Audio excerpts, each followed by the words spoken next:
Monday. Red Polly. Dusty. Blue Poncho. Tupac. September 4th, 2024. It is Wednesday. Welcome back to the Frisky, Risky Betting NFL News and Fantasy Podcast with your host, of course, the legendary Willy P, the man with the money, and then myself, Tyler Z. Will, we finally made it. The time has come.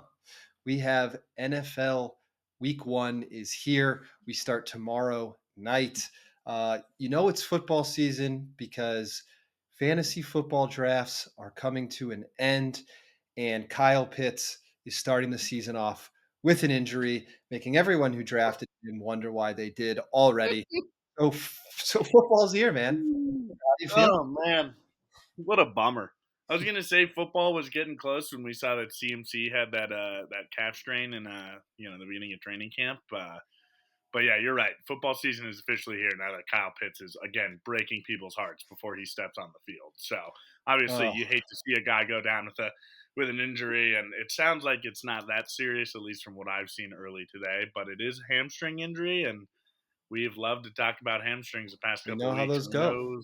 We knows what happens with those. They'd like to linger. So definitely keep an eye on that. And I'm sure if you got them on your fantasy team, I don't, and I know you don't either. But I'm sure if you got them on your team, you're going to be monitoring that heavily for sure. I vowed not to make that mistake again, and Nope. so far it is paying off. But we'll see. Hey, maybe it's just a little tweak, and maybe it doesn't linger for the full season. But like you said, we worry about those, and we will Oh see. man. Luckily for Falcons fans, they have a lot more weapons on that offense still, and they got their new quarterback. So they still have a chance. But if you are a Kyle Pitts owner, I know you are feeling it right now. But the big game is coming up, which is tomorrow night. We have ourselves the Baltimore Ravens versus the Kansas City Chiefs, a rematch from last year. Obviously, in the playoffs, Kansas City they got the best of Baltimore. But this year, it's a little bit new Baltimore squad. We have Derrick Henry in the backfield now, and Lamar Jackson has lost some weight. He's feeling a little bit quicker, maybe. But I know you're going to have some great bets to start us off here and start the people off, start the NFL season off right. So I throw it to you, my friend. What can we expect? Well, like you said, it's kind of a newer.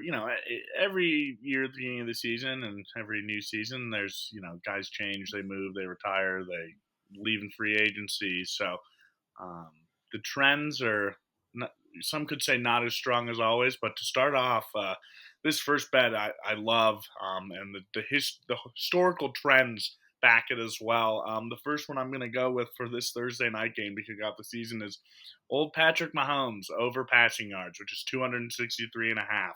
The reason why I'm picking this, it's even money, so it's the classic over under for a player prop, but I like him to go over this. The last 4 times he's played the Ravens in the regular season, he's gone over this. So, granted, it's been a little dispersed here and there. I think the last time they played was, 2021 in the regular season. Obviously, last year they played in the AFC Championship, which we all know how that went. Big upset, in some could say, for the Ravens at home in the bank, and Travis Kelce doing what he does most and breaking people's hearts. But I love Mahomes to go over 263. First game back, he's obviously defending now 2 straight Super Bowls, going for a record 3-peat. I don't see any way why he wouldn't go over 263. He's going to have to sling the rock against a Ravens team that has a a stout rushing defense. And we know what Patrick Mahomes likes to do, and that's throw the pigskin. So I love Mahomes to go over 263 and a half. Week 1, game 1 of the NFL season, all eyes will be on him in Arrowhead too. That always helps. So he'll be in familiar territory with probably hearing more cheers than boos, which is always good for a quarterback's morale. So, first one for that. Mahomes over 263 and a half, minus 115. I feel good about that one for sure. Yeah, The next one for this. the the Chiefs have home field advantage, which is huge. Huge. That should definitely help Mahomes. I couldn't agree with you more on that. I think Mahomes will go over the 263. Obviously, the Chiefs aren't exactly known for their wide receiving core Don't need outside it. of tight end Travis Kelce, but he always seems to find a way. So you don't Mhm. bet against Patrick Mahomes on the prop bets usually. He seems to get it done. So I like that one to start us off. The next one um, is kind of to total.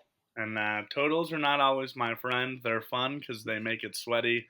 I was leaning towards the under. Vegas has also been leaning towards the under in this game. The total is set at 46.5. After digging into the archives a little bit, um, at least in week one games, the Ravens love to go under. In the last 11 years, they've gone 8-3 with the under in terms of whatever the total is. And off this total, I was going off of what they have for tomorrow night at 46.5, and they've hit that 8 out of 3 times. But looking at the Chiefs, they went 9-1 for this total of 46.5. So I think I leaned a little bit more towards the where the juice can be, which is it's only minus 108 compared to minus 112 for the under, but or excuse me, for the over. But I like the Vegas likes this game to go under. I'm assuming since it's first game of the season, everybody like college football, like we saw last week. Teams are going to be not rusty, but getting their groove, getting some chemistry going, stuff like that. I don't care. There's a big primetime game in Arrowhead. Give me the points. Give me the over 46.5. If we know anything about these two teams, it'll be a shootout. Lamar Jackson obviously is hungry to try and get his first Super Bowl. He was quoted yesterday saying the only thing that really keeps him up at night is that he hasn't won a Lombardi yet. So obviously he's ready and poised to have another big year coming off an MVP season. And obviously getting heartbroken by this team last year in their home stadium. He wants to probably make amends for some of the things that people think about him right now. So I love this game to go over. I think it's going to be a great way for the NFL to start their season as well. People want to see points. That's why they changed the kickoff rule. That's why they've been changing a lot of things. I think these two teams will be poised to go over. So especially as well because the public is heavily leaning on the under. So do the classic fade the public and take over 46.5 points at minus 108. The old switcheroo early there. I thought you It's, were, you came in with an under, and then whoo, nope. Give me the complete points, baby. 180. Give me the points. I love it. Would have to agree. Got to take the points on this one.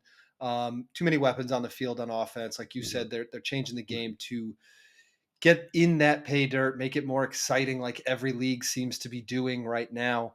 Mm-hmm. So, I would think, and I'm sure they have, that Vegas has thought this fully through.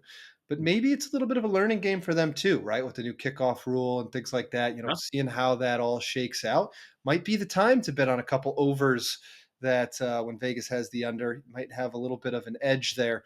But we will see. We will see how these defenses step up. Um, but yeah, I would agree. I take the over. I also just logically have a hard time believing Roger. I mean, he doesn't control this actual game, but Roger Goodell would be sick to his stomach if this game ended up being like a 13-10 game to open up the NFL season. You know what I mean? Like everybody and their mom wants to see points except for Vegas, obviously, and even then they still, just looking at the odds and how they handicap it, they think it's going to be close either way. So, I would be surprised if either we lose by a point or win by a point. It goes 47 or lands right on 46, but I feel good about the over. And, primetime lights bring out the best in good players. So we'll see a lot of points tomorrow night. I feel good about that one as well. My final bet for this Thursday night game, Rashad Bateman over 30.5 receiving yards. Obviously, the Ravens don't have a go-to guy, it seems like. Mark Andrews used to be that guy until he got hurt late last year.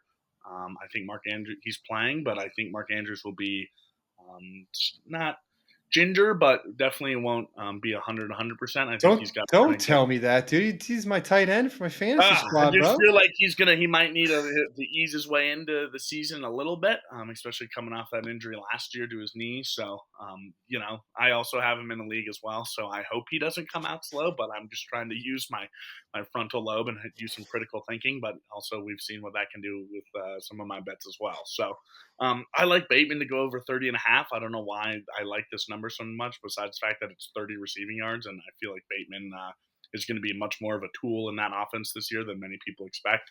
Zay Flowers is obviously their wide receiver one, and with that comes good corners and defensive backs taking him on. And we do know the Ravens like to spread the ball around.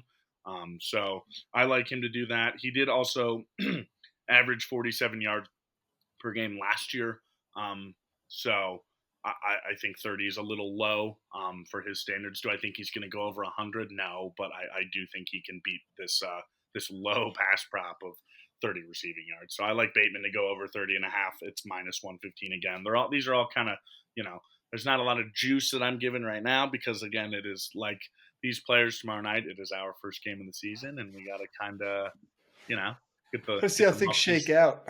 Yeah, get the muscles warm, kind of see what goes on, So that being said, later in the show for my prop bets for the rest of the week 1 games, I do have a little parlay to give you, which will be sweet. So I know most often than not, I give you straight bets and tell you not to bet parlays, but I said frick it. Let's get the juice going and get the people excited for week 1. So that'll come later. But yeah, I like Bateman to go over 30. I think that's just low. If it was closer to 40, I'd steer clear of it. But in his last 2 week 1 debuts, he averages 47 between the two. So I like Bateman to crush that prop for sure. Yeah, that seems low for me. 30 Yeah. seems, I mean, that's, one catch and a broken tackle at the end of the day. That does make me worried because it's one of those, like, what do they know that you don't know kind of things, Mm-hmm. Like that seems awfully low, but like you said, he is more of a wide receiver too, which could help him or hurt him. We'll see. A little bit of a toss up, but I think I agree with all of them. I like that. It seems incredibly low for a wide receiver. Obviously they have Derrick Henry now, so I think he'll be seeing the ball a lot, but they've always been kind of a run team. And for him to average 47 last year, even with who they had in the backfield, I like that.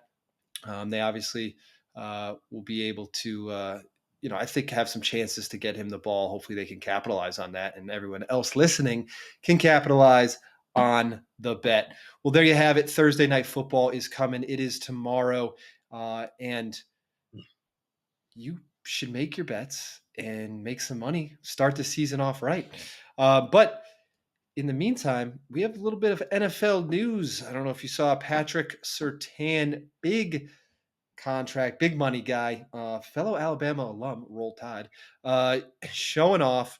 I saw a stat that said this offseason, players from Alabama in the NFL have signed contracts worth over $1 billion combined amongst them all, which is a fun little stat to look at. And Patrick Surtain definitely helped that out, becoming the new number 1 defensive back in contract money. So that's a big one, man. That's a big one. And, he's your boy, Denver Broncos. Yeah, it's about time. Every Broncos fan I've seen on social media and that I know they're like, man, I'm finally glad we paid somebody the right amount of money, obviously hinting at Russell Wilson, but he's gone now and he's now the captain in the Steelers, which is crazy to me. But yeah, Surtain is worth every penny. The fact that some people think there are better corners than him in the league is pretty ludicrous to me. Obviously, I'm very jaded since I am a Broncos fan through and through, but he's locked down the fact that he's doing what he's doing at such a, with minimal experience in the NFL. Like you said, when he was coming out of Alabama, that's the only dude I wanted and most Broncos fans wanted, and we ended up getting him, and now we have him for an extended amount of time, which is beautiful. So, yeah, $77.5 million guaranteed is crazy. He's now making $24 million a year. The next closest is 21 with Jair Alexander. So we'll see.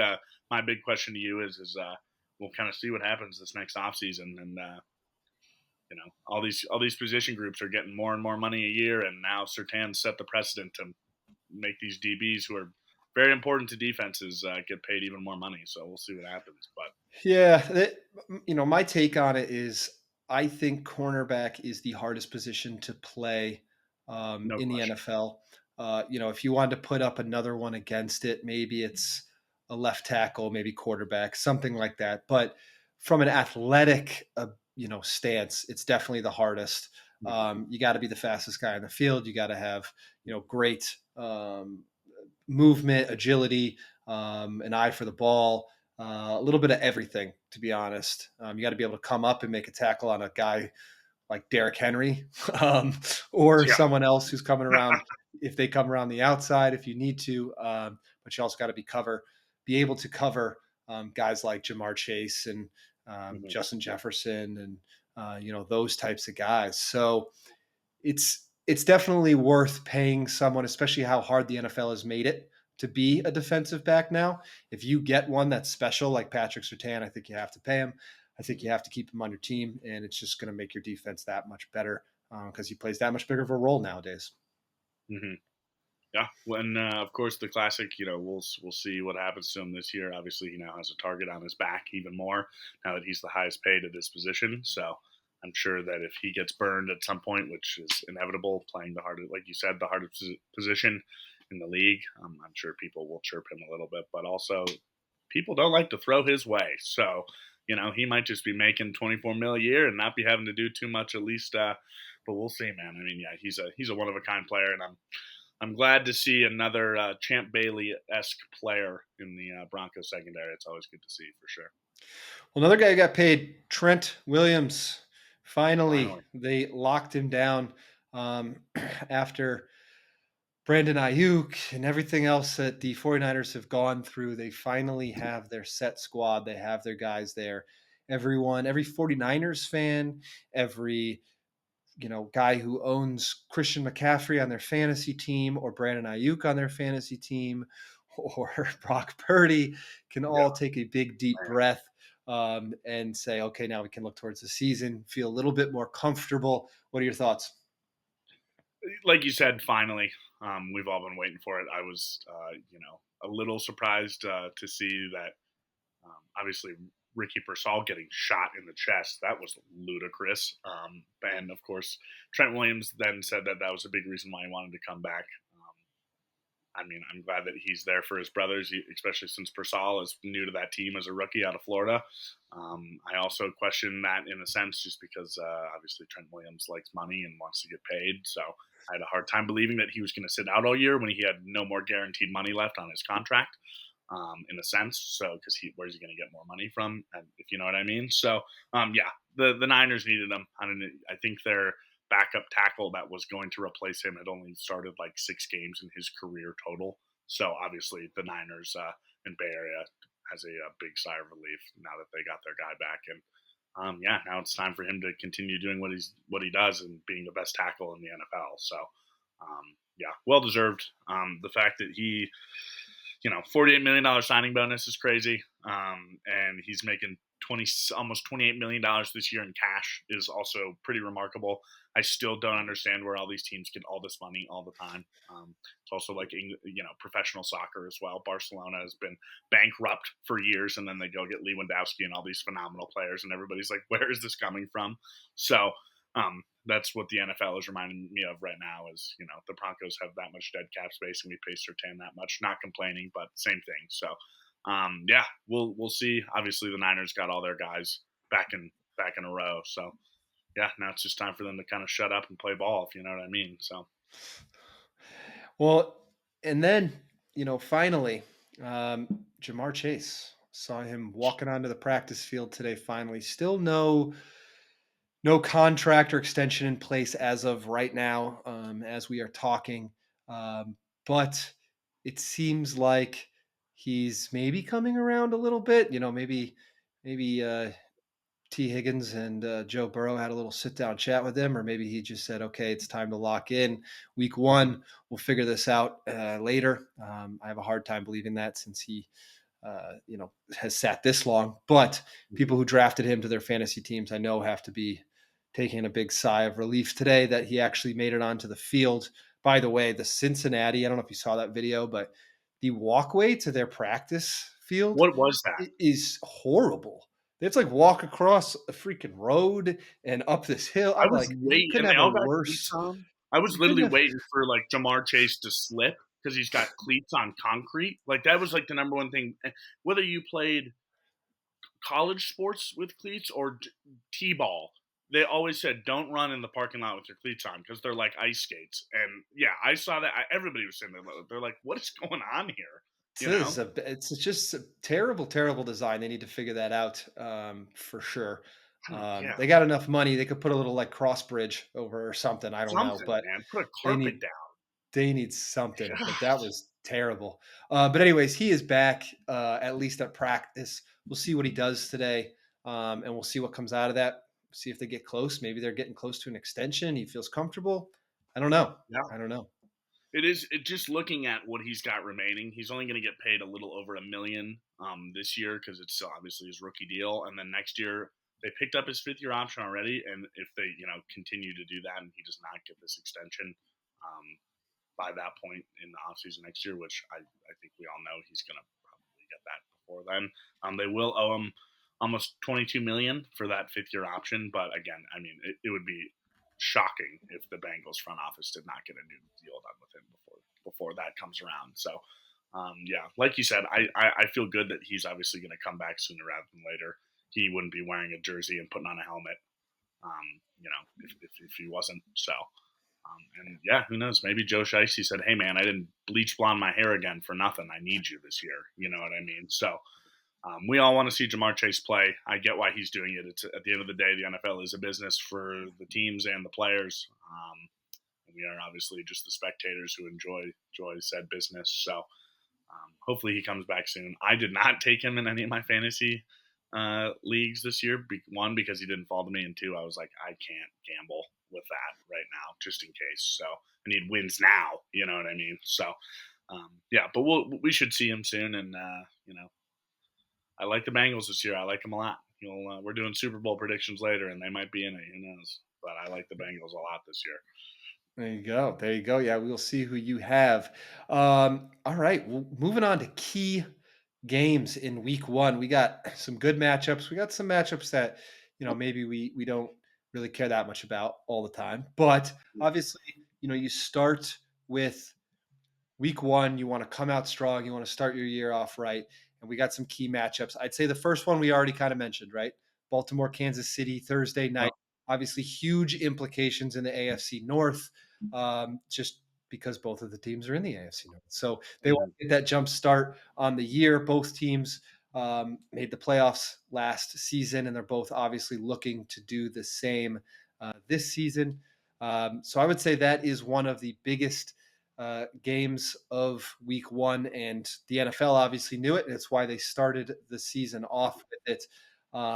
I'm excited. I'm excited about this game. I think we're going to see some good offense, like we already talked about. That's why you're taking the over. We get to see new players on teams like Derrick Henry. We get to see some really good defenses, right? I mean, or as arguably the best defense in the league right now.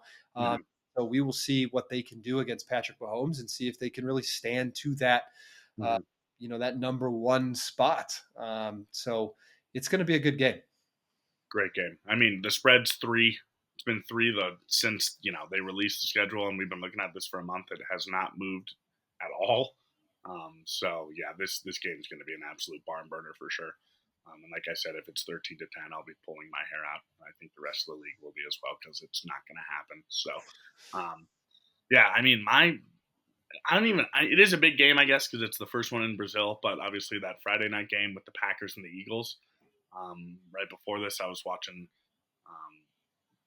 Pat McAfee show, and they were showing all both teams traveling today, which I don't understand. I thought they would at least have left by yesterday just because they're going to Brazil. It's a neutral site. I don't know how many more hours ahead Brazil is than the United States. And it also obviously depends on what time zone you're in since you're in Pacific and I'm in Mountain. But I would just think that, first game of the year and you got to go play in a neutral venue in another hemisphere, you'd maybe leave more than 2 days before, but I also don't run an NFL team, so I don't know. But that game should be good. I also think I really like the under for this Packers-Eagles game, just because, like everything I've just said, neutral venue, first game of the year, you know, I feel like rarely do teams go hit the total, the over total in like the games past, like in London and in Germany. Mostly because again it's neutral. They had to travel a long ways, yada yada yada. So that game will be interesting for me. I picked the Eagles to win that game, but then again too, it's not like they're playing in Philly, so that game's going to be interesting for me to watch for sure. And it'll be cool to see American football in Brazil, as a country that is obviously dominated by traditional football and soccer. So Yeah. Another game I had was Houston Indy. I think this is going to be a fantastic matchup. AFC South. So again, a lot of implications here for both teams. The Texans, because of all their weapons and all the hype around them, I think they have a lot to live up to. The Colts obviously get Anthony Richardson back this year, so we get to see how he did. Selfishly, he's on my fantasy football team as well as my QB, so I want to see some points by him. But I think obviously a lot of big names to watch, but from Anthony Richardson's standpoint, Houston has a good defense and the Colts really don't, which means that he's going to have to sling the ball and maybe rack up some fantasy points. But also from a just football standpoint, I'm going to lean towards probably won't have downs because of his high ankle. So he's really going to have to, the team and the coaches are going to really have to scheme to figure out how to move that ball around and get some opportunities there. I think even though their defense isn't great for the Colts, I think they're going to have to step up. They're going to have to play their best football because obviously CJ Stroud is a fantastic quarterback. He showed that last year, and now he has even more weapons with Stephon Diggs joining, and then of course Nico Collins and Tank Dell back from his injury. So it's going to be a great game.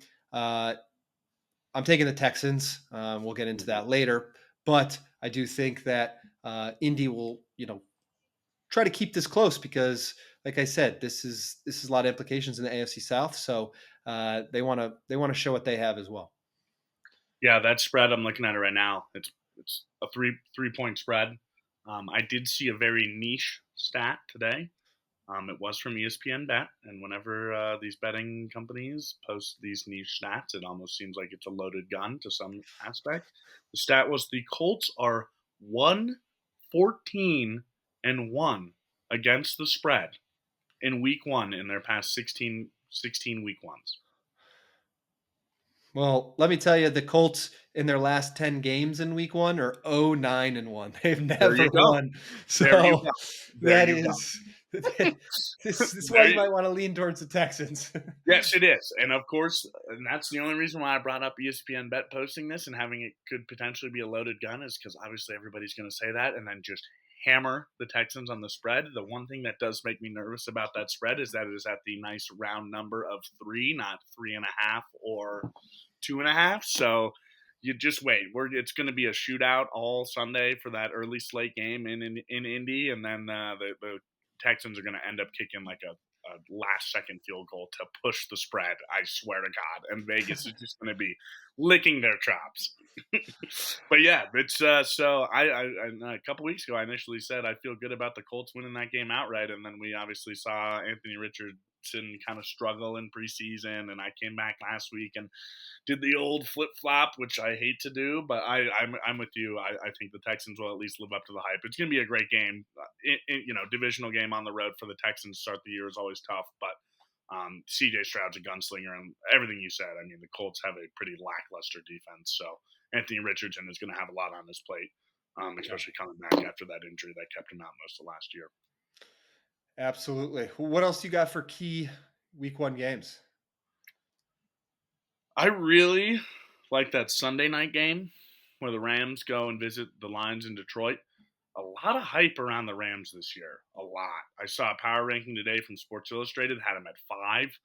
I thought that was ludicrous. They were higher than teams like the Ravens and the Niners and the Texans, and obviously they feel very good about having Cooper Kupp back healthy, as well as Puka Nacua, who is obviously hurt right now, but as well as mainly having their starting QB and Matthew Stafford back. I don't think Matthew Stafford is going to be the sole reason why the Rams are as good as people think they're going to be this year. I think the Rams are vastly overrated, but I'm also I like this game a lot. One, because it's Sunday night, and there's a reason why the schedule makers put them to play Detroit at home for them to open their season, and I want to watch this game just because I want to see how good the Rams really are, especially now that they don't have their generational defensive lineman and Aaron Donald there anymore. So I'm curious to see how the Rams look to start the season, because they, like I have said for the past minute and a half, they have a lot of hype around them, and I don't really understand why. So yeah, I think Detroit will come out and show who they are, who they were last year. That's not to say that Kyron Williams won't have a good game. No, 100%. But yeah, listen. Obviously, week one, you never know. Maybe Detroit's got to clean some stuff up, and the Rams come out hot.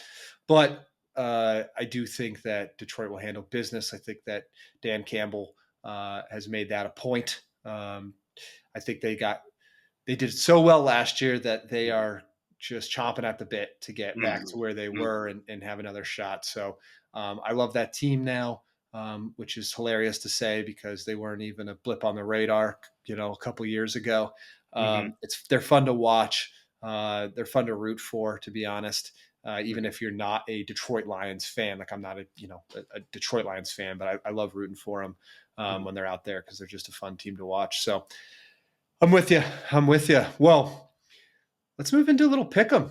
Let's see who's got. We'll keep a couple records this year between Willy P and I, and see who comes out on top. So we're gonna go week one, and we are going to pick our winners for each game here.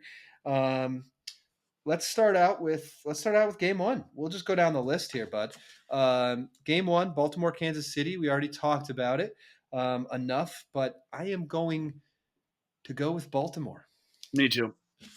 Both Baltimore all day. I love the Ravens. I like a little revenge game for the flock. I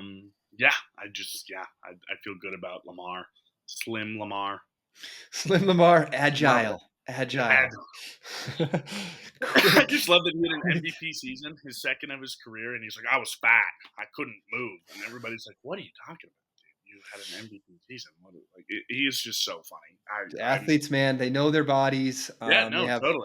They have Mark Andrews back. They got Derrick Henry behind him. I think they have a squad this year if they can stay healthy. Baltimore, their issue has always been health. Last year, when they were healthy, they showed how good they could be. So and that was still with injuries to Mark Andrews. So if they can keep their guys healthy and stay on track, I think they could, they could be really, really, really good. Then we move to your game, old Brazil over there. Philly, Green Bay. I think you said you're taking Philly. Yeah, I like the Eagles. Yeah, I'm taking Philly too. We've talked about it enough, but Philly has a team that should honestly, I didn't pick them, but should be in the Super Bowl with the way their team is. I didn't pick them either, but they should. I would say they're a top 5 team to at least go to the Super Bowl for me. Yeah, 100%. 100%. Especially because kind of their disappointment last year got beat down by the Bucs in the playoffs. Sirianni's on the hot seat. He knows it.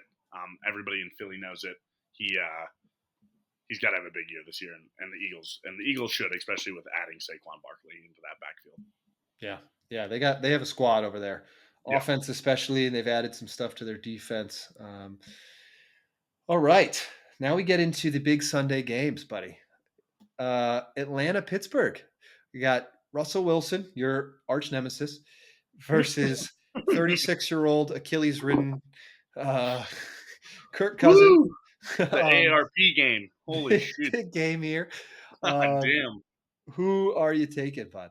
I'm going to buy the hype, mostly, like you said, because he is my arch nemesis, and I will see him in the grave. I'm taking the Atlanta Falcons. I'm buying into that hype right now. I just don't I'll believe it when I see it with Russell Wilson. I waited 2 years for it with Denver. He showed good glimpses last year, and of course, it came at the wrong time when I was hoping we'd get a top 5 pick, and he did not instead, and decided to win games and not make the playoffs. So it just kind of screwed us. Anyway, we got Bo Nix, whatever. But yeah, I like the Falcons. They have a lot of weapons on their offense. I like Bijan a lot this year. I think everyone's been waiting for it, but he's very poised to have a big season. I think that'll come with a steady guy in their backfield, leading that offense with Kirk Cousins. Granted, obviously he had a very bad injury last year, but if anything Kirk Cousins knows how to do, it's manage a game. So I think he'll do that against the Steelers at home week 1.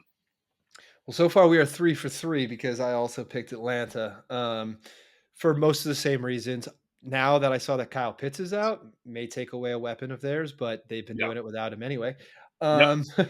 But He's been on the field. new coaching staff. Yep. I think they're going to be excited to show what they got after last year. Russell Wilson, I still think he's a great quarterback. I think he can do it. I think he's obviously a starter in the NFL. He is a starter in the NFL, but I think he deserves that. Hard to go against Tomlin, to be honest, with his record in the regular season, but I think they still need a little bit of time to mesh over there. I am been a outspoken hater of paying Kirk Cousins what they did for a 36-year-old quarterback coming off an Achilles, but I was more mad at the amount it was, not to say that he can't get on the field and Sure. put in work. So I like the Falcons in that game. Plus they're at home. So they'll have other fans there rooting them on. Arizona, Buffalo. I have Buffalo. They are, Josh Allen. They still have Josh Allen. Regardless of the receivers, regardless of even, dealing with turf toe, in their receiving core there. And they're at home. It's Josh Allen. He's going to get on that field. He's going to do what he does. I like Buffalo in that game. Yeah, I agree as well. If Josh Allen is going to have an MVP season, this is going to be the one. I mean, he's got a questionable young receiving core around him. I would say the best one he's got right now is Dalton Kincaid, who's his tight end. James Cook is obviously a star or a budding star running back that is young that I like a lot. But Josh Allen is the absolute engine and transmission for that offense, and everything is going to revolve around him. I would be shocked to see a shoddy Cardinals defense give him trouble in week 1 at home. So I'm with you there as well. Not to say the Cardinals might not surprise some people this year. I don't think they'll make the playoffs, but I think they could win some games they're not supposed to with Kyler Murray back fully healthy. And but yeah, I like the Bills week 1 in Orchard Park. It's always tough to beat them at home for sure. We move to the Titans Bears. Caleb Williams' first regular season game. Who you got? Titans. Give me the Titans. I swear to God. Our first difference. I like it. There it is. Well, I'm sure you saw that stat. It's like, I think it's rookie quarterbacks week 1 that start are like, I don't think they've won like one game ever, which was back in like 2002, I'm pretty sure. So I'm going to ride the trend. Do I love Will Levis against Caleb Williams? No. But Titans have improved their defense significantly. Obviously, they're on the road and they're going to Soldier Field in Chicago. So the Bears fans finally have something to cheer about with that electric offense. So that'll be tough to beat. But I like the Titans defense. I think they'll give them a run for their money. But also with that stat, I can't remember I think it's like 1-18 or something in the last 20 years, or 118-1 in the last 20 years for number 1 overall pick quarterbacks to start in their record in week 1. The one thing being said with that is I don't think any rookie quarterback who was a number 1 overall pick has come into an offense like Caleb Williams has. So that does hold a lot of water, and he obviously has a lot of key pieces around him that could definitely elevate his game early, especially if he has a little pregame jitters or anything like that. So. Well, we have ourselves our first little tiff, if you will. I am taking the Bears, even though you know how I feel about Caleb Williams. I think the Bears defense is better than the Titans defense overall. Fair. I think they will come to play at Soldier Field. Like you said, I think there's a lot of hype around it. The one thing that makes me a little bit nervous is Chicago is in their last 10 years 2-8, but that is not to say they have been a revolving door over there Yeah. of problems. So I think they've started to settle in. They do have some weapons. I like Chicago to open up well. Tennessee, no, you mentioned their defense. I still think they have a lot of work to do on their defense personally, to get to where they need to be. And their offense is almost bottom of the pile ranked right now. And D Hop is out still with that knee sprain, I believe. So they won't have him, who is obviously a wide receiver one over there. So I worry a little bit about that for them. As much as I think D Hop talks so much trash on the field and complains to the refs, he is a great wide receiver. And I think not having him is going to be a huge issue for them to start off. So I'm taking the Bears. So mark it. You mark that down. Mark it. All right, we move to. I think we're going to agree on this one. Old Cincinnati versus the Patriots. You're not I taking your boys, dude? as a diehard Patriots Don't fan, I'm believe, going to dude? go with the Bengals. Don't believe, dude? Come on. Jamar Die hard. He says die hard and then doesn't even ride with the boys. Jamar Chase is back, which potentially, which just despite Gonzalez being there to shut down Jamar Chase, just like he did Tyreek Hill last season, coming off his shoulder injury. I do worry about the Patriots offense. I like Jacoby Brissett, to be honest. I think they made the right decision to start him over Drake May right now. I think you give Drake May a year. 100%. Hopefully he gets the full year, but a year to kind of work under him and then come in and ball out. But I just don't think the Pats are there quite yet. I think Joe Burrow being back, I mean, as much as a Patriots fan I am, it would be stupid to choose them over the Bengals in week one with the teams that they are putting out on the field, I think. So I think the Bengals are a 10-point favorite. I'm going against you here. So I need to, I'm trying to. No, the line has moved. They were a 9.5-point favorite. Now it's only 8. What do they know that we don't? Yeah, well, anyway, not enough.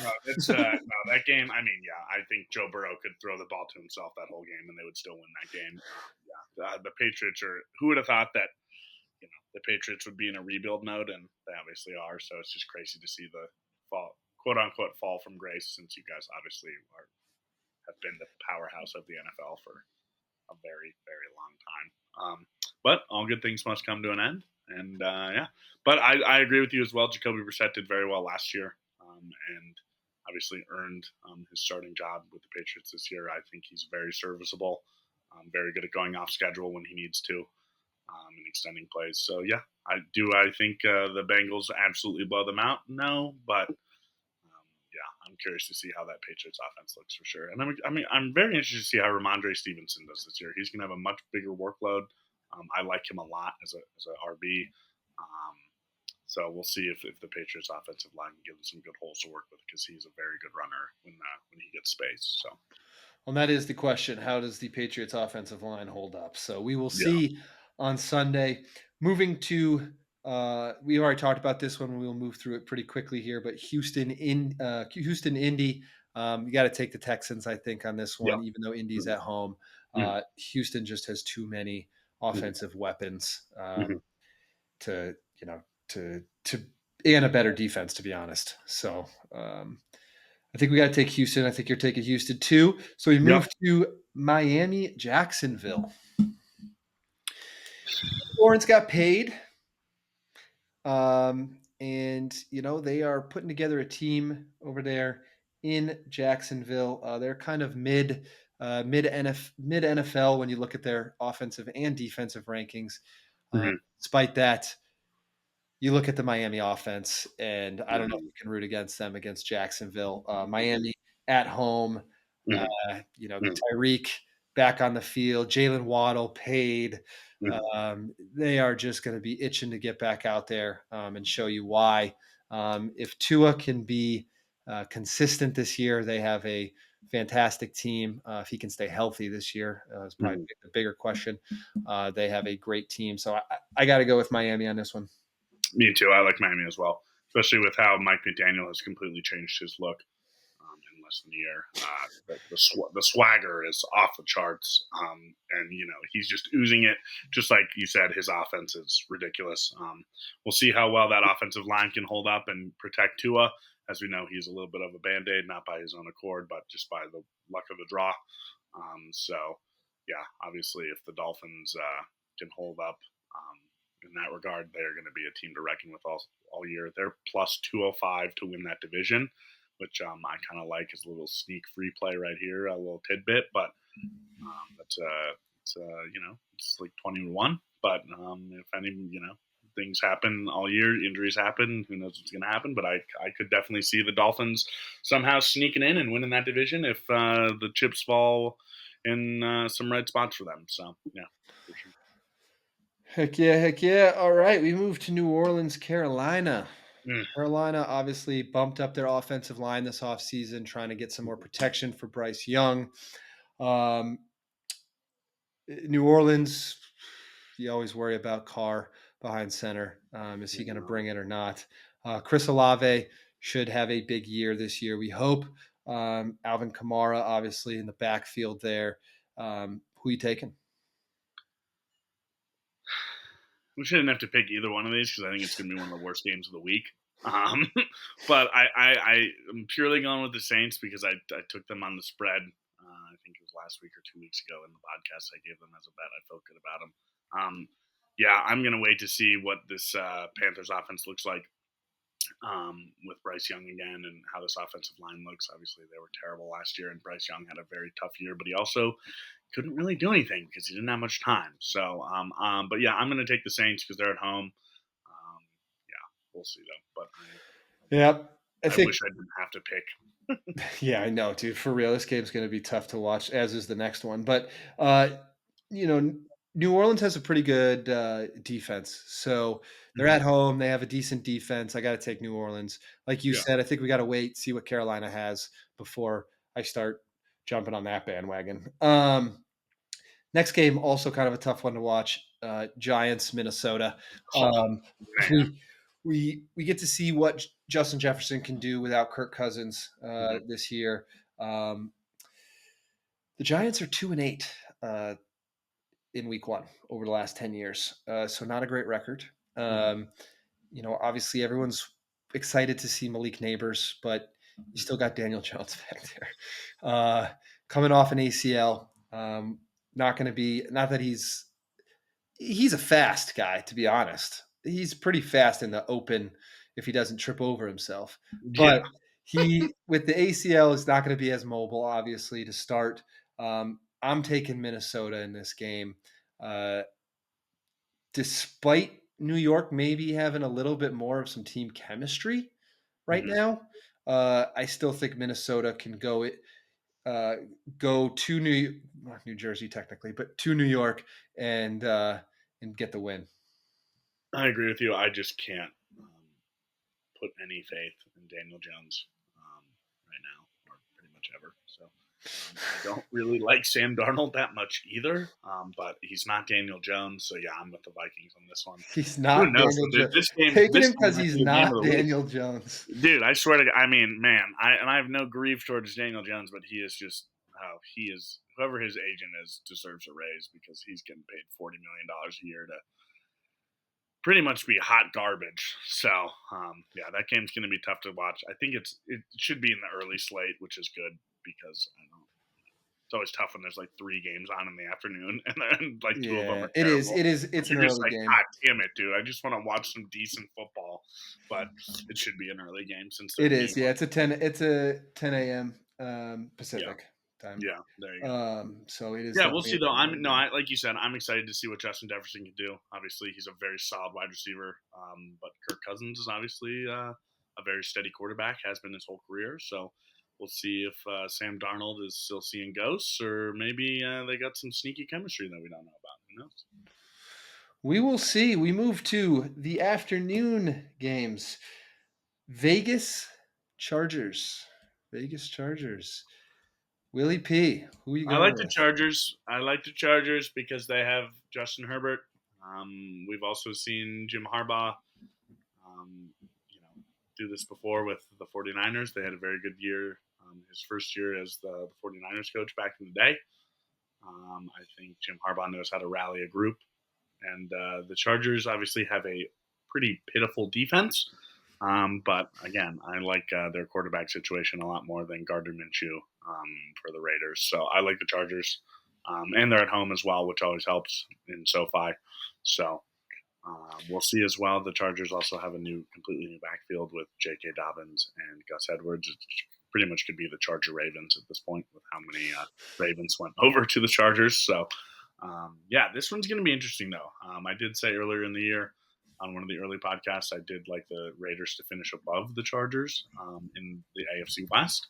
So we'll see what happens. I really hope Justin Herbert can be healthy all year because I think he's a great player. He's got a hell of an arm, but has just been unable to kind of stay healthy these last couple of seasons, which has obviously greatly affected that team. So, and also they don't have Brandon Staley running that offense anymore. So hopefully they can put up some points because we all know what he did when he was running that offense, which was not much.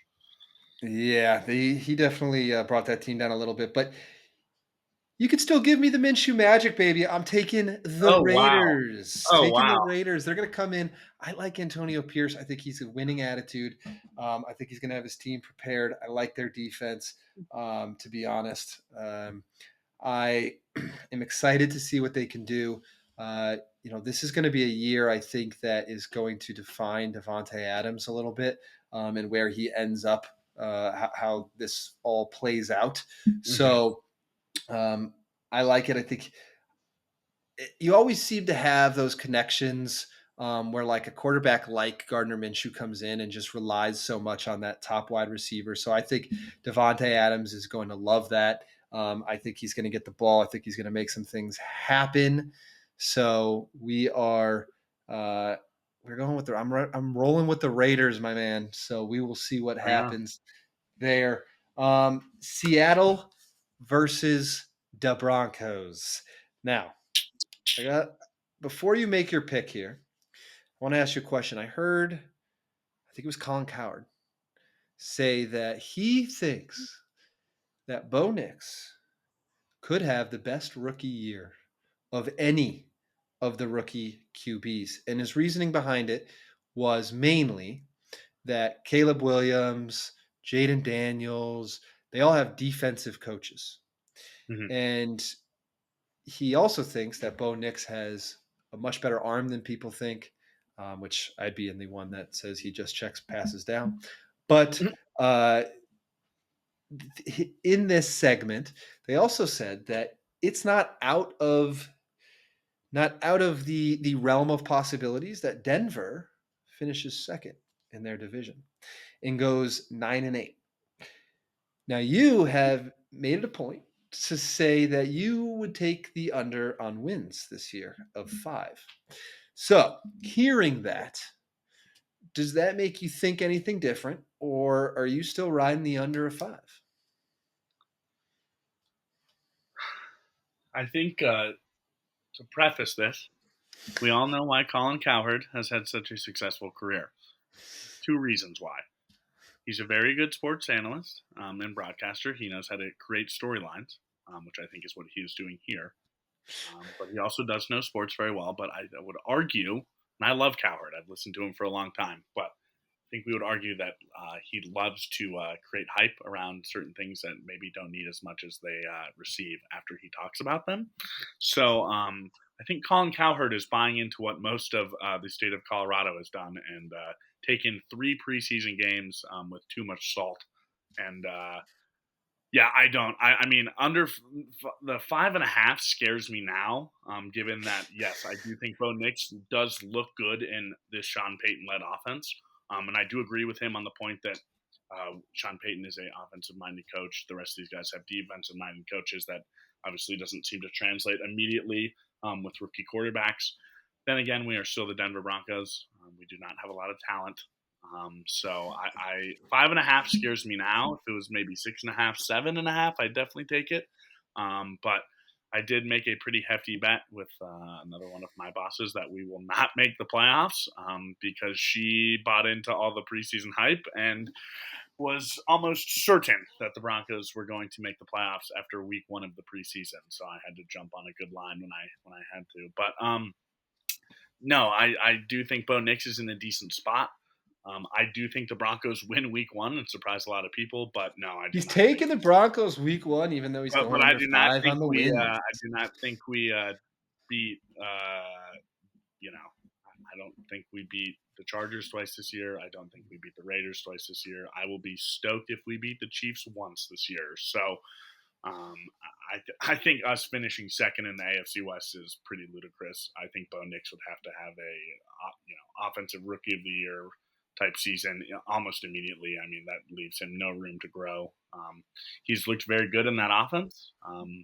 It kind of, at least preseason, and again, they're playing a bunch of guys that are trying to make the team and nowhere near NFL starters. But that offense did kind of looked a little Oregon-esque from last year, especially how he would go off schedule with some things that looked good. But see what happens when he's got to face some NFL starters, and he's got a tough one on the road in Seattle, which is a notoriously loud stadium. So I will take my boys week 1, but no, I do not feel good about the Broncos second in the AFC West. Well, I am going to take Seattle. All right, let's do it. I've already I'm mentioned. changing my pick earlier. I'm taking the Patriots. I love. We've talked about this. I think Ryan Grubb Yeah. did so well at Washington. I think that's going to transfer pretty well over to Seattle. I think he's going to have that offense prepared to just absolutely go off. We know Geno Smith likes to sling it. I mean, whether it's a smart or bad decision, he likes to just throw it up there. DK Metcalf, obviously big wide receiver, week 1, healthy. Jackson Smith-Njigba showed that he's got it too when he wants to last year. It can be a big play guy. So I like that. And so I'm going to take Seattle. I think they have a little bit of an edge, not much. I think the teams are pretty neck and neck, to be honest with you. But I think being at home, I think they have a little bit of an edge in that offensive production, and so I'm going to take them week 1. The one thing that does really scare me about the Seahawks too is that obviously their new head coach since Pete Carroll retired is Mike McDonald from the Ravens, who was their defensive coordinator last year. So obviously he will bring an aspect of that to Seattle. Who doesn't have a terrible defense, but they could definitely improve. And if anybody's going to help them improve quickly, it would be him. So I'm very eager to see what Bo Nix does under the lights in a real game situation. So knowing me and my Denver Broncos, they'll probably break my heart, but I got to ride with my boys. So riding with the boys, I like it. Well, we get into a fun game, Dallas-Cleveland. A lot to watch in this game. Obviously, Cleveland has a very strong defense this year, and Dallas even better, arguably. So this could be a low-scoring game, even though you got Dak and CeeDee Lamb on Dallas, who obviously showed out last year how they could just run up scores. But I don't think they're going to have quite that against Cleveland's defense. But both teams have very good offenses as well.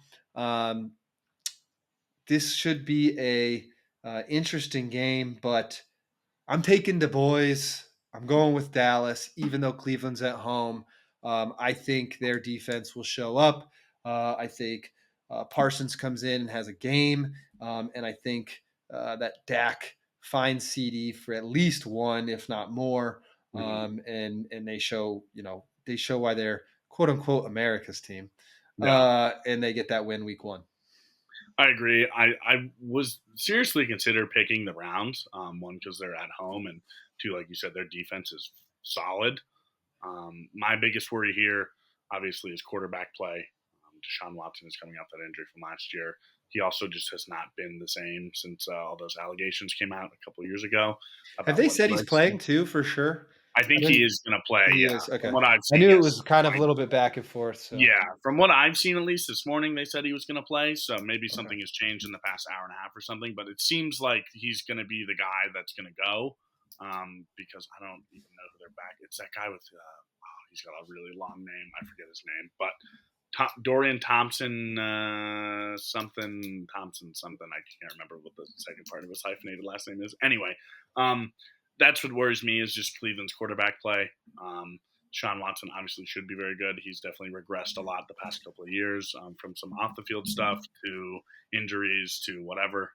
So I used to love him at the Texans, but now he kind of seems too much like a liability for me. And like we've talked about earlier last week, when before CD got signed, if anybody's under the gun this year, it's Dak Prescott, who is betting on himself in a contract year. So he's going to have a big season if he wants to get money either from the Cowboys to stay in Dallas or get another big contract from another team this offseason when he enters free agency. Dak Prescott, I think, is going to have a big game to open up the season. I think he's going to show Jerry Jones why he deserves to get a bag and stay in Dallas. And even if he doesn't want to stay in Dallas, again, he's got to show 31 other NFL front offices that he's worth the money. So I like Dallas to win this game as well. I think it'll be very close, defensive battle for sure. But yeah, I like the Cowboys to kind of pick up where they left off last year. And I wouldn't be surprised if CeeDee Lamb went over 150 yards, to be honest with you. I could see him just breaking a deep one early and going from there. We will see. 3 games left. Next one up, Tampa Bay, Washington. This is in Tampa. I think Jaden Daniels is going to be very good this year. I think that was a good pick by Washington with their new management. I think they have a good quarterback to kind of be their franchise guy, and really lead this team back from a lot of bad years and a lot of bad publicity that they had. However, I do not think that is going to start week 1. I will take the Tampa Bay Bucks to take this game. Me too. I love Baker Mayfield in Tampa. He's obviously been revitalized. He looked very good last year. Him and Mike Evans have a solid connection. They also still have Chris Godwin, who's an absolute unit for his age as well. And Rashad White is a great running back to complement them. They've always had a pretty solid defense with Todd Bowles. I like the Bucks. Rarely, I feel like, do I pick rookie quarterbacks to win week 1. I agree. You're going to be wishing you did in that Chicago game, but yeah, we'll see, buddy. Okay, we'll see. But I like you. I like Jaden Daniels a lot. But as we know, the Commanders have been kind of a suspect organization the past couple of years, and I think now they're finally turning the right page and heading in the right direction. I think Jaden Daniels will have a welcome to the NFL moment for sure. I'm sure he'll throw some sort of bad interception or have, it's just also just week 1. So, but that being said, I still do feel very good about Scary Terry going over 1,000 yards again this year, as we talked about in our first podcast of the season. So I hope you heard that, because that line has quickly moved since Jahan Dotson has left to the Eagles. But anyway, I like the Bucs here for sure at home. And we move to Detroit Rams. We talked a little bit about this earlier. I'm taking Detroit. They're at home. Dan Campbell era. You got, those boys are taking kneecaps and ACLs. If you've noticed, a lot of the guys starting the year on PUP list are because Detroit tore their ACLs when they played against them. But that team is rough. They're gritty, and despite the hype around Los Angeles this year so far, I think Detroit's just got it in them. I like them. I like them to take it to win. The Rams are 7-3 in their last 10 games, week 1, and Detroit is 4-5-1. But the Detroit team is not the same team it was as it is now. I think we know that. So going with Detroit. Yeah, I like Detroit as well. My big bet for that game, I set my own line, but it's how many 4th down conversions Dan Campbell is going to gamble on, and it's set at 2.5. So I'm going to take the under, because I believe that he is a strong-willed man that is disciplined and has learned from his mistakes. It is also week 1, so I don't think he wants to make poor decisions and start out 0-1. But we also do know it is Dan Campbell, and he loves to gamble. So that is what I will be keeping my eye on the side is how frisky has this guy either stayed or is he kind of toned it down a little bit this offseason? I wonder if his wife had to sit him down and be like, hey, honey, come on. Stop going for it I off love you. fourth. I love your impulsive decisions sometimes, but we got to just cool it on the 4th down conversions here. Well, we end the week 1 with Monday night. San Francisco Jets, obviously a return of Aaron Rodgers. He has his weapons in Garrett Wilson, Mike Williams, if he's back from that ACL. Of course, Breece Hall in the backfield. And then the 49ers we talked about, they got their left tackle back. They got Brandon Ayuk back. They have Debo. They have Brock Purdy behind center. They have Christian McCaffrey in the backfield. They have, I don't even know if you could say arguably the number 1 offense in the league. That being said, the Jets have a top 3 defense in the league. So the Jets now, can they stop them? Can their defense step up at San Francisco and bring home a win back to New York? San Francisco, top 5 defense, though. So we got ourselves Give me the under. Very, very good game. Give me the under. Give me the under.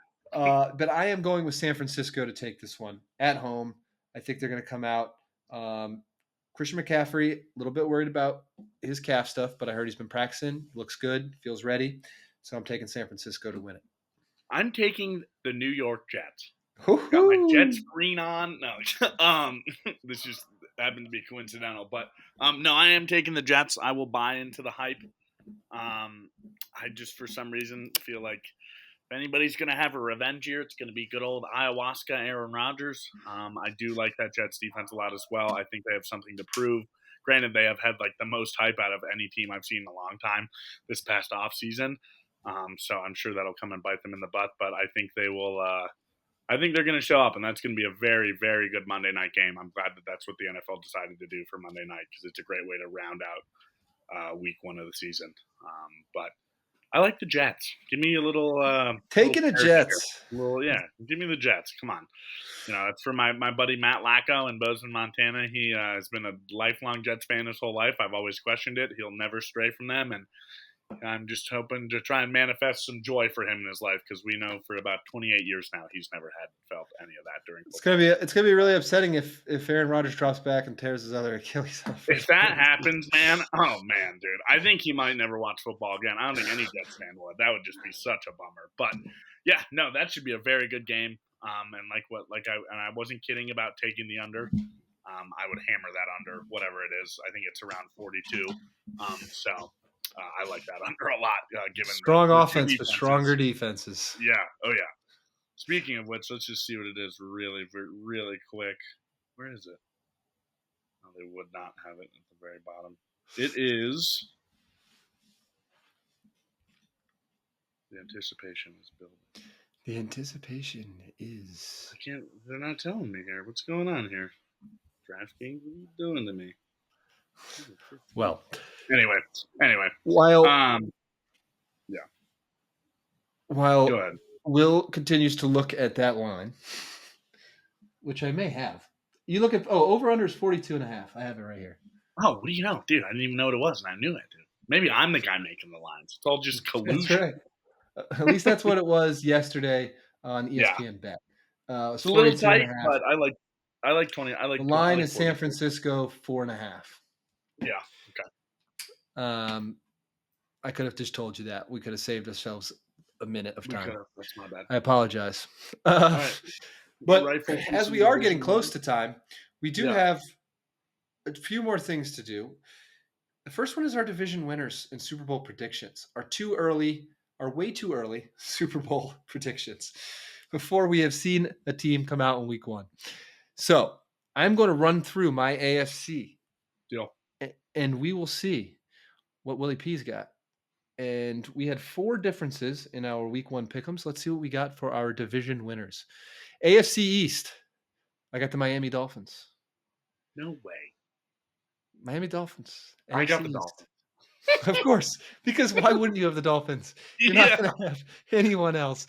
We never AFC talked before this, and then we always have it's ridiculous. It's uncanny. It's uncanny, but also probably everyone has the Dolphins for the I AFC don't know. East. They're plus 205, which is crazy. That is a little bit crazy. AFC North.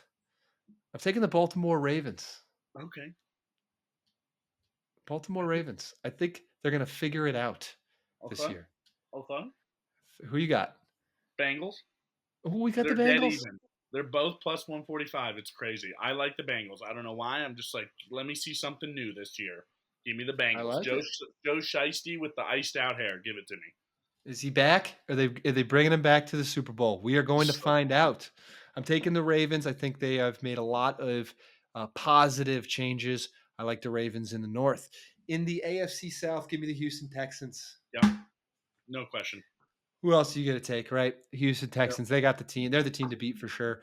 And like the the AFC West, Okay. give me the Chiefs. I mean, They're almost what are we minus doing? 300. You have to take the Chiefs. You don't not You take have the to take the Chiefs. When Patrick Mahomes is there with Kelsey, it doesn't matter. You take the Until Chiefs. they show me anything different, I'm taking the Chiefs. Yeah, every day of the week. I hate it too as a Broncos fan, but that's Oh, I hate it too. I hate it too, and I'm not even a Broncos fan. I just can't stand it, but you can't not take them. In the NFC East, give me the Eagles. Yep. Give me the Eagles. I think they're the team. We talked about it earlier. They got the team. Mm-hmm. Offense and not a bad defense to go Super Bowl or along bust with roster right now for Philadelphia. They should be able to get there. NFC North, give me the Lions. Yep. Of course. Come on. Dan Campbell, baby. You're not going against Dan Campbell. No. That guy's so blue collar. You have to. NFC South, give me the Falcons. Yeah, I had to do it too. It's tough. I didn't I want just don't to. see any other team in that division. Like maybe the Bucks, but like just looking at the lines, the Bucks were like plus 200, and I was like, that just doesn't make me want to believe. You know, I can't trust Derek Carr, and I definitely don't trust the Carolina Panthers at all right now. No. So, yeah, it has to be the Falcons. Yep. And then the NFC West, give me the 49ers. Yeah. Dude, we are locked in on the NFC. Well, I'm not taking the Rams. We're locked in on the whole thing other than the AFC North. Yeah, I can't. Yeah, that is pretty much. I think we're going to have a little different Super Bowl predictions, though. What is your Super Bowl prediction? First of all, well, I broke it down. Okay, the Detroit Lions, plus 550 to make the Super Bowl. And the Bengals, plus 700 to make the Super Bowl. I don't know why I'm so in on the Bengals this year. I just feel it in my loins. You can bet this specifically on most major sports books. If you took Bengals Lions in the Super Bowl, it's plus 5,000. Talk about a future bet to sweat. Just throwing it out there, people. So yes, Bengals Lions Super Bowl. To pick the winner, I'm going to pick the Bengals. I would love to see the Lions go all the way, but they have never won a Super Bowl in their career, and I just can't. That trend is too strong for me to go against. So give me the Bengals.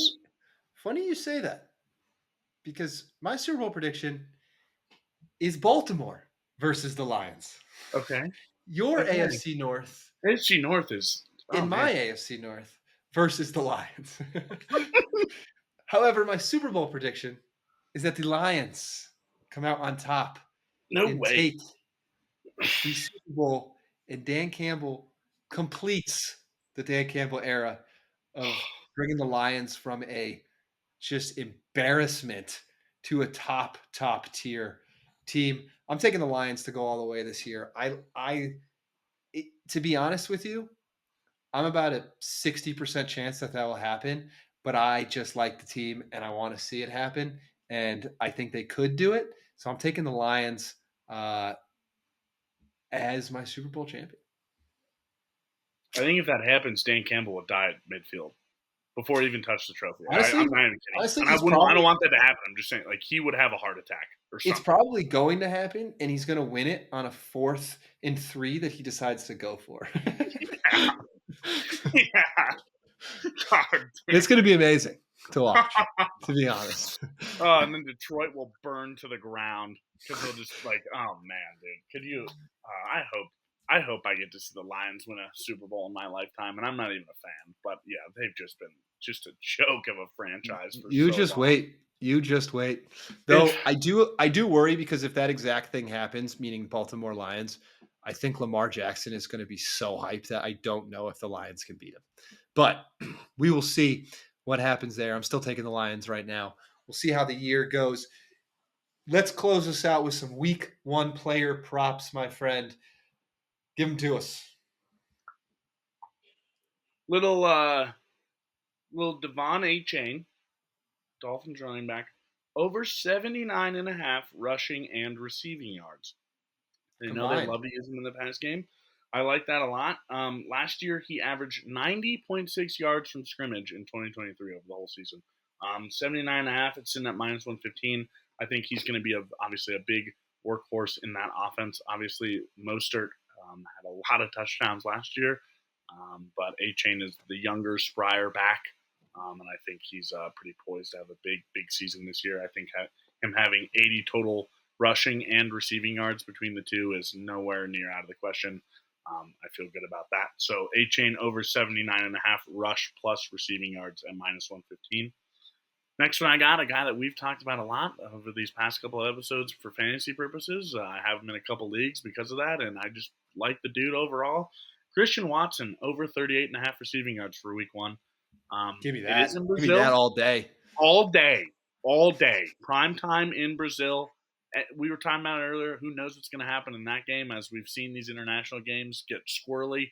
Why not let Christian Watson get squirrely? A little deep bomb from Jay Love. He's going to have like 3 catches for like 125. I'm calling it right now. I might guarantee that bet right now. Yeah, that's a lock. I'll call it. I'll say it. It's a lock. It's going to hurt his Achilles again now that I said that. My next one. Hamstring again goes down. Oh, man. He did all that work to figure out the symmetry in his hamstrings, and it just tears it on one stride. No, he's getting it. He figured it out. They brought in a whole new strength and conditioning staff for that team, and they have practiced every single player on that 53-man roster this offseason, which is the first time that's happened in Green Bay, and I don't know how long. That team, they have made the most important change that team will ever see, I think, in that strength and conditioning staff. And Christian Watson is going to benefit from it. And I'm pissed off I didn't get him in my fantasy draft because I wanted him, and someone took him like 3 picks before me, late down in the draft. But that's a lock. I feel good about that. For him, for a wide receiver 2, that's arguably a wide receiver 1 to have that low of a receiving prop week 1. I feel very good about that for sure. And he's just a big body. Darius Slay can't handle that. Get out of here. Next one. Excuse me. Saquon Barkley, anytime touchdown, new face. So yeah, we got 2 bets for this Friday game that I just am now realizing. But I love Saquon to get in the end zone. He's on a new offense, revitalized. He's going to be freaking firing. Those quads are going to be just flexing all day, all night, just anticipating the big game that he's going to have in Brazil. It's minus 115, so Vegas feels the same way. They're kind of calling it a toss-up. But like we talked about a lot earlier this year as well, I don't think we're going to see the tush push as much. So when the Eagles get down in the red zone, especially near the 1, I think they're going to be using Saquon for what they did last year with Jalen Hurts up the middle, and they're just going to use that man's strength and speed to get him into the end zone. So I love first or second time the push tush doesn't work, they're going to be handing that ball off. Yeah, 100%. My last one before I get to my sneaky little week 1 parlay, Joe Mixon over 72.5 rush and receiving yards. He averaged 82.9 scrimmage yards per game last year with the Bengals. Obviously, he's on a new team this year with the Texans, who has an exorbitant amount of options at offense. I do like the Texans to establish the run, though, early, especially, help C.J. Stroud settle in on a new season. Joe Mixon also, as we know, loves to be involved in the passing game. At least he was in the Bengals offense. I don't see any reason why the Texans wouldn't, follow that lead at all. He's still a solid running back in this league and is the dominant back in that offense. So I think him getting over 72.5 is pretty light work for Joe Mixon. Granted, it is week one. We don't know what we've seen from him yet in that offense since he just got there. But I like him to, make a considerable impact on that offense week one for sure. Yep, I like that. I like And Joe then, Mixon. I think he's going to definitely be able to do that with relative ease, probably, to be honest. and I don't know why I'm so all in on the Falcons right now because I really don't feel that good about them. But it's a little sneaky 2-leg for week one. Just a classic money line 2-leg parlay. We got Falcons Dolphins plus 160. Give it to me straight up. I feel good about them. So maybe if some of these straight bets don't hit, maybe Falcons Pittsburgh 2-leg.